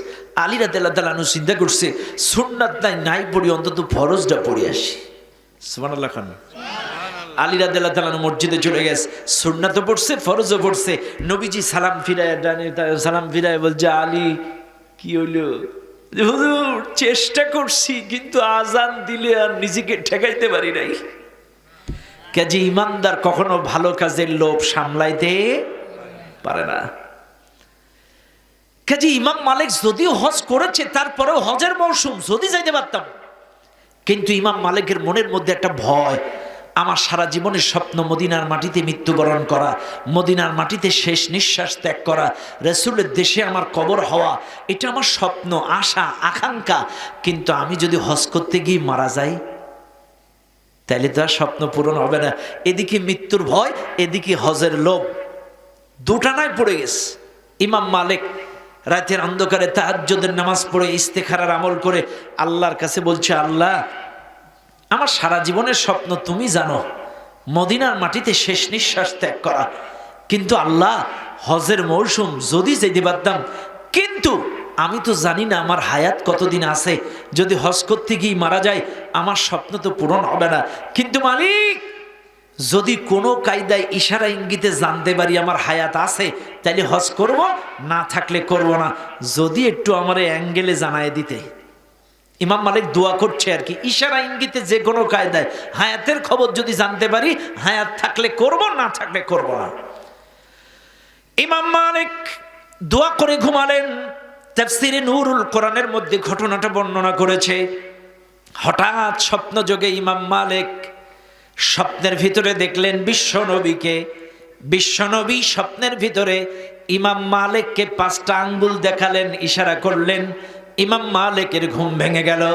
এবার মুসলমানেরা, ইমাম মালিক এতক্ষণ একটা টেনশনে ছিল, এখন টেনশন আরো বেড়ে গেল। এরে, আমার ইচ্ছে ছিল আল্লাহর কাছে হায়াতের খবর জানা, কিন্তু নবী 5 আঙ্গুল দেখালো কেন? তাহলে কি 5 বছর বাঁচবো? যদি 5 আঙ্গুল 5 বছর হয় হজ করা যায়, যদি 5 মাস হয় তাও হজ করা যায়, কিন্তু যদি 5 দিন হয়, এই 5-এর ব্যাখ্যা কি? ইমাম মালিকের টেনশন আরো বেড়ে গেছে। বাড়ির মধ্যে পায়তারা করছে দিনের বেলায়। ইমাম মালিকের গোলাম বলছে, হুজুর আপনি কি টেনশনে আছেন? বলছে, হ্যাঁ। কি হয়েছে? এই ব্যাপার। আমি আল্লাহর কাছে দোয়া করেছিলাম, আল্লাহ যদি হায়াত থাকে হজ করব, না থাকে করব না। এই দোয়া করে ঘুমিয়েছি, হঠাৎ নবী স্বপ্নের মধ্যে 5টা আঙ্গুল ইশারা করলেন। এখন এই 5-এর ব্যাখ্যা কি? 5 বছর 5 মাস না 5 দিন, এটা আমি বুঝতে পারছি না। এই টেনশনে আমার মন খারাপ। ইমাম মালিক ডাক দিবেন, গোলাম এই মদিনার ভেতরে কোরআন সুন্নাহর আলোকে স্বপ্নের ব্যাখ্যা বিশ্লেষণ করার মতো কোনো মানুষ, কোনো আলেম বর্তমানে আছে নাকি? গোলাম ডাক দিয়ে বলে, হুজুর বর্তমানে মদিনার বুকে একজন বড় আলেম আছে, তার নাম আল্লামা ইবনে শিরিন। আল্লামা ইবনে শিরিন কোরআন সুন্নাহর আলোকে তিনি স্বপ্নের তারির করেন, ব্যাখ্যা বিশ্লেষণ করেন। আমি নিঃসন্দেহে বিশ্বাস করি আপনার স্বপ্নের ব্যাখ্যাও তিনি কোরআন হাদিস থেকে দিয়ে দিতে পারবেন। ইমাম মালিক বলে, গোলাম তুমি আল্লামা ইবনে শিরিনের বাড়ি চলে যাও, টোটাল ঘটনা বর্ণনা করো। এই ইচ্ছে ছিল হায়াতের খবর জানা, কিন্তু নবী 5 আঙ্গুল দেখালো। এই 5-এর ব্যাখ্যা কি একটু বলে দেন। তুমি সমস্ত ঘটনা বর্ণনা করবা, কিন্তু স্বপ্নটা কে দেখেছে নাম বলবা না। সব বলবা, কিন্তু কি বলবা না? স্বপ্নটা কে দেখেছে নাম বলবা না। আমার নাম তুমি বলবা না, গোপন করে তুমি স্বপ্নের ব্যাখ্যা আনো। এবার গোলাম চলে গেলেন আল্লামা ইবনে শিরিনের বাড়ি, সালাম জানিয়ে দিয়ে বললেন, হুজুর আল্লাহর এক বান্দার উদ্দেশ্য ছিল সারা জীবনের স্বপ্ন মদিনার মাটিতে মৃত্যুবরণ করা, রাসূলের দেশে তার কবর হয়ে যাওয়া, কিন্তু হজের মৌসুম যদি হজ করতে যাইতে পারত, এই জন্য তিনি রাতের বেলা দোয়া করেছে, আল্লাহ যদি হায়াত থাকে হজ করব, না থাকে করব না। কিন্তু নবী 5টা আঙ্গুল দেখায় ইশারা করল, ঘুম ভেঙে গেল। এই 5-এর ব্যাখ্যা 5 বছর 5 মাস নাকি 5 দিন, এই 5-এর ব্যাখ্যাটা আপনি বলে দেন। এইবার আল্লামা ইবনে শিরিন টোটাল ঘটনা শুনে বুঝে চিন্তা করে বললেন, গোলাম স্বপ্নটা কে দেখেছে তুমি নাম বলো। নাম বলো, নাম বলো। কেন ইমাম মালিক কি বলছে? নাম সব বলবা, কিন্তু কি বলবা না? নাম বলবা না। সব বলবা কিন্তু নাম বলবা না। আল্লামা ইবনে শিরিন ও বেকায়দায় মালিক বলেছে নাম বলা যাবে না, কিন্তু আল্লামা ইবনে শিরিন বলতেছে, না খবরদার, তুমি যদি নাম না বলো আমি ব্যাখ্যা দেব না। এ বেকায়দায় আল্লামা ইবনে শিরিন বলে, তুমি নাম না বললে ব্যাখ্যা দিব না, তুমি ফিরে যাও। গোলাম এবার উল্টা রিটার্ন যখন আসতেছে, আল্লামা ইবনে শিরিন পেছন থেকে ডেকে বলে, গোলাম স্বপ্নটা কে দেখেছে আমি জানি না, কিন্তু আমার কেন জানি মনে হচ্ছে এই জাতীয় স্বপ্ন দেখার মতো এই এলাকায় এমন মানুষ ইমাম মালিককে ছাড়া আমি কাউরে খুঁজে পাইতেছি না। কারণ কার দ্বারা কি সম্ভব, এলাকায় কে পরেশগার কে আল্লাহওয়ালা এটা একটা আন্দাজ করা যায় না। তো এই জাতীয় হাই কোয়ালিটির স্বপ্ন এই এলাকায় দেখার মতো বর্তমানে আমি তো ইমাম মালিককে ছাড়া কাউরে খুঁজে পাইতেছি না। এখন গোলাম কোনো কথা না বলে মুস্কি হেসে চলে গেলেন। ইমাম মালিককে যে বলছে হুজুর এই এই এই এই এই এই আমি সব কিছু বলেছি কিন্তু নাম বলিনি, কিন্তু উনি বলছেন নাম না বললে ব্যাখ্যা হবে না। এখন উনি বলছেন নাম না বললে ফিরে যাও, আমি ফিরে আসছিলাম, উনি বলছেন নাম না বললে ব্যাখ্যা নাই ফিরে যাও। এখন আমি যখন আসতেছি উনি বলছে শোনো কে বলে স্বপ্ন দেখেছে আমি জানি না, কিন্তু মনে হচ্ছে এই জাতীয় স্বপ্ন এই এলাকায় ইমাম মালিক ছাড়া কেউ দেখতে পারে না। এখন আমি কি করতাম? ইমাম মালিক বলছে নাম যেহেতু বুঝেই ফেলেছে গোপন করার দরকার নাই, আবার যাও যে তুমি সুন্দর করে নাম বলে পাশের ব্যাখ্যা আনো। গোলাম চলে গেলেন, আবার সালাম জানিয়ে অনুমতি সাপেক্ষে ভিতরে প্রবেশ করে ডাক দিয়ে বলেন হুজুর বেয়াদবি মাফ করবেন, স্বপ্নটা ইমাম মালিকই দেখছে, কিন্তু হুজুর আমার মালিকের পক্ষ থেকে নামটা বলা নিষেধ ছিল, এই জন্য আমি নামটা বলতে পারি নাই। হুজুর স্বপ্নটা ইমাম মালিকই দেখছে, এখন আপনি বলুন তার উদ্দেশ্য ছিল হায়াতের খবর জানা, কিন্তু নবী কেন 5টা আঙ্গুল দেখালো? পাশের ব্যাখ্যা বলেন। আল্লামা ইবনে শিরিন ছিলেন কোরআনের হাফেজ, গোটা কোরআন ঘেটে ঘেটে ঘেটে ঘেটে ঘেটে ঘেটে ঘেটে ঘেটে ঘেটে ঘেটে সূরা লুকমানের 34 নম্বর আয়াত বের করে তেলাওয়াত করে শোনালেন। ইন্নাল্লাহা ইনদাহু ইলমুস সাআহ ওয়া ইউনাজ্জিলুল গায়স ওয়া ইয়ালামু মা ফিল আরহাম ওয়া মা তাদরি নাফসুম মাযা তাকসিবু গাদা ওয়া মা তাদরি নাফসুম বিআইয়ি আরদিন তামুত ইন্নাল্লাহা আলিমুন খবীর। আল্লাহর কোরআনের এই সূরা লুকমানের 34 নম্বর আয়াত তেলাওয়াত করে বললেন শোনো গোলাম, তোমার মালিক ইমাম মালিকের উদ্দেশ্য ছিল হায়াতের খবর জানা, হায়াত যদি থাকে হজ করবে, না থাকে করবে না। কিন্তু নবীজি স্বপ্নের মধ্যে 5টা আঙ্গুল দেখানোর কারণ আল্লাহ পৃথিবীর গোটা দুনিয়ার মানুষকে সব দিয়েছে, কিন্তু 5টা জিনিসের জ্ঞান এই দুনিয়ার কোনো মানুষকে দেন নাই। জ্ঞান দিছে, বিজ্ঞান দিয়েছে, সায়েন্স দিছে, সব দিছে, কিন্তু 5টা জিনিসের জ্ঞান আল্লাহ এই দুনিয়ার কাউকে দেন নাই। 1 নাম্বার ইন্নাল্লাহা ইনদাহু ইলমুস সাআহ, কিয়ামত কখন কোন সময় হবে এই জ্ঞানটা আল্লাহ দুনিয়ার কাউকে দেয় নাই। 2 নাম্বার কখন কোথায় বৃষ্টি হবে এই জ্ঞানটা আল্লাহ দুনিয়ার কাউকে দেন নাই। 3 নাম্বার স্ত্রীর গর্ভে যেই বাচ্চাটা, এই বাচ্চাটা দিনদার না বদকার, এই জ্ঞানটা আল্লাহ দুনিয়ার কাউকে দেন নাই। 4 নাম্বার কার রিজিকে কি লেখা আছে, কোথায় যাবে, কি খাবে, এই তকদিরটা আল্লাহ দুনিয়ায় কাউকে এই বলে দেওয়ার ক্ষমতা কাউকে দেন নাই। আর 5 নাম্বার জন্ম হইছে কোন জায়গায় সবাই জানে, কিন্তু কার মৃত্যু কখন কোন জায়গায় হবে এই জ্ঞানটা আল্লাহ দুনিয়ার কাউকে দেয় না। এটাই রাসূল 5টা আঙ্গুল ইশারা করে বলেছে এই 5এর জ্ঞান আল্লাহ কাউকে দেন নাই। কারণ ইমাম মালিকের উদ্দেশ্য ছিল হায়াতের খবর জানা, হায়াত যদি থাকে হজ করবে, না থাকে করবে না। আল্লাহ নবী বুঝিয়ে দিলেন 5এর জ্ঞান আল্লাহ কাউকে দেন নাই। সম্মানিত ভাইরা আমার, আমি সংক্ষিপ্ত সময়ে 5এর ব্যাখ্যা আপনাদেরকে দিয়ে দিলাম। আমার এই সূরাতুল লুকমানের 34 নম্বর আয়াতটি যে তেলাওয়াত করেছিলাম, 5টা প্রশ্ন যে হারিস ইবনে হাবশা করেছিল, 5টা প্রশ্নের অ্যান্সার আমি কোরআন থেকে তাফসীরের মাধ্যমে আপনাদেরকে বলে দিলাম।